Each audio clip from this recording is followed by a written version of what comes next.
ဒီဖေးနဲ့ပုံနာလေလာလိုက်မယ်နော်ထက်ပြီးတော့နားလေအောင်သင်ခန်းစာအကောင်းဆုံးလုပ်ပေးတာရတယ်မရေးနဲ့စာအုပ်သက်ထုတ်ပေးမှလိုအပ်တာပဲရေးခိုင်းပါကဲဒီမှာကြည့်မယ်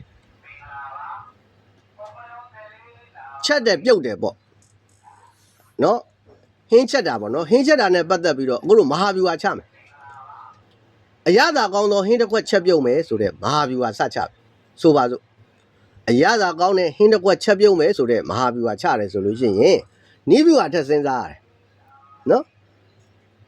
ပါဝင်သောပစ္စည်းများဘယ်လိုရွေးမှာလဲကြက်သွန်ထဲမှာလားရိုသီးမုတ်ထဲမှာလားဂျင်းထဲမှာလားနန်းနံပင်ထဲမှာလားဘယ်လိုပစ္စည်းတွေထဲမှာလဲဆိုတာမရွေးချယ်ရဘူးလားရွေးချယ်မယ်ပါဝင်ပစ္စည်းတွေရွေးချယ်ရမယ်ဟင်းပစ္စည်းတွေကိုဘယ်လိုပုံစံလှီးမှာလဲ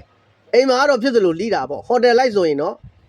သူက ingredient အလှလှလေးဒီဇိုင်းဆင်ရတယ်မလားပန်းပုံလေးတွေဖော်ရတာတို့အဲဒါကြောင့်မို့ဟင်းပစ္စည်းတွေကိုဘယ်လိုပုံစံလှီးဖြတ်မှာလဲနောက်တစ်ခါမြန်မာပါဇက်နဲ့နိုင်ငံခြားသားပါဇက်မတူဘူး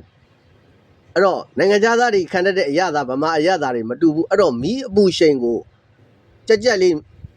ကြော်မှာလားကြက်ကြက်လေးကြော်မဆိုမီးအပူရှိန်မြင့်မယ်စသဖြင့်ပေါ့လေမီးအပူရှိန်ကိုဘယ်လိုထားမှာလဲနီးလန်းနေထက်စဉ်းစားရတယ်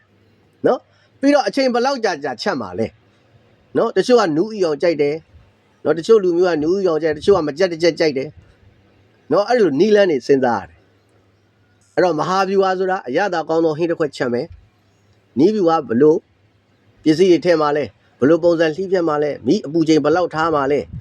ကြာဘယ်လောက်ချိန်ကြာမှာလဲ3မိနစ်တွင်3မိနစ်ကြာအောင်ချက်နူးအီအောင်ချက်မှာလားနိုင်ခွက်နူးအီအောင်ချက်မှာလားစသဖြင့်ဒါတွေနီးလန်းနေထက်စဉ်းစားရတယ်ဒါကဟင်းချက်တာနဲ့ပတ်သက်ရင်ပြောတာ